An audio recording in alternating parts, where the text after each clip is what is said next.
Lundi 31 mars 2025, lundi de la 4e semaine du temps de Carême, évangile de Jésus-Christ selon Saint Jean. En ce temps-là, après avoir passé 2 jours chez les Samaritains, Jésus partit de là pour la Galilée. Lui-même avait témoigné qu'un prophète n'est pas considéré dans son propre pays. Il arriva donc en Galilée. Les Galiléens lui firent un bon accueil, car ils avaient vu tout ce qu'il avait fait à Jérusalem pendant la fête de la Pâque, puisqu'il était allé eux aussi à cette fête. Ainsi donc, Jésus revient à Cana de Galilée, où il avait changé l'eau en vin. Or, il y avait un fonctionnaire royal dont le fils était malade à Capharnaüm. Ayant appris que Jésus arrivait de Judée en Galilée, il alla le trouver. Il lui demandait de descendre à Capharnaüm pour guérir son fils qui était mourant. Jésus lui dit: « Si vous ne voyez pas de signes et de prodiges, vous ne croirez donc pas. »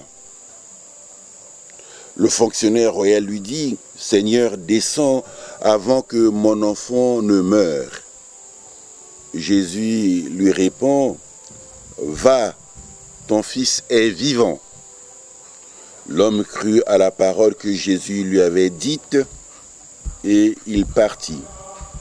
Pendant qu'il descendait, ses serviteurs arrivèrent à sa rencontre et lui dirent que son enfant était vivant. Il voulut savoir à quelle heure il s'était trouvé mieux. Ils lui dirent: « C'est hier, à la 7e heure au début de l'après-midi, que la fièvre l'a quitté. » Le père se rendit compte que c'était justement l'heure où Jésus lui avait dit: « Ton fils est vivant. »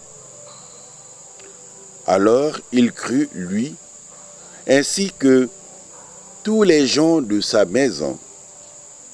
Tel fut le second signe que Jésus accomplit lorsqu'il revient de Judée en Galilée.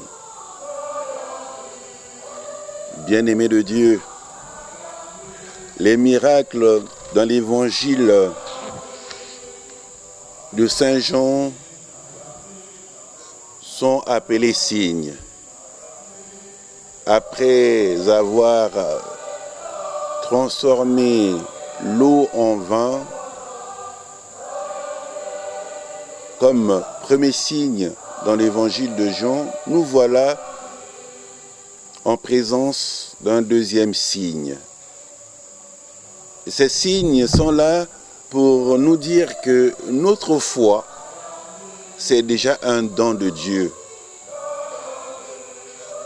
Et si nous croyons, et si nous écoutons la parole, et si nous prions, nous sommes appelés à accueillir cela comme don de Dieu, cadeau de Dieu, pour que nous soyons en relation avec le Seigneur.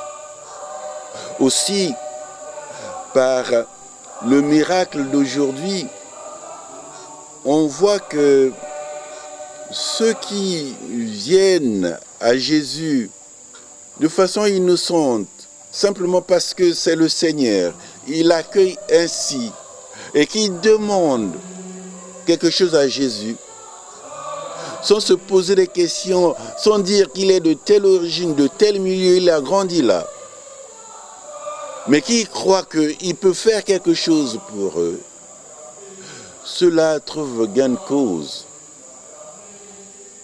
Il y a une réponse à leur foi, mais cette réponse est là pour nous dire, quelles qu'en soient nos interrogations, nos doutes, quand Dieu veut parler, il parle. Il choisit ici un fonctionnaire royal pour dire, voilà cet étranger qui ne connaît pas grand-chose du Dieu d'Israël, comment Dieu a touché. Dieu, en le touchant, et sa famille, et les personnes qui travaillent chez lui, ce Dieu-là est capable de toucher tout le monde. À nous de croire simplement cela. Dieu est capable d'écouter nos prières. Dieu entend nos cris. Dieu peut répondre positivement à nos cris. Que ce temps de carême soit l'occasion pour nous de dire à Dieu, tu es capable de cela et nous te faisons confiance. Réponds à nos demandes, réponds à nos appels.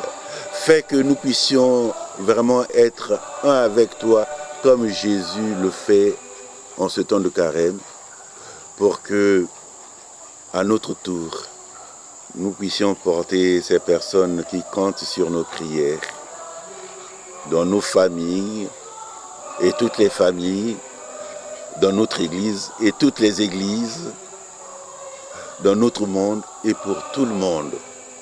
C'est le signe que Jésus est à l'œuvre par nos vies. Oui, Seigneur, agis, agis, que la grâce que tu as donnée à Jésus aujourd'hui dans cet évangile puisse passer par nous pour le bien du genre humain, pour que les humains puissent se tourner vers toi et pour que nous autres religieux, nous puissions vraiment te prier aussi avec confiance. Amen.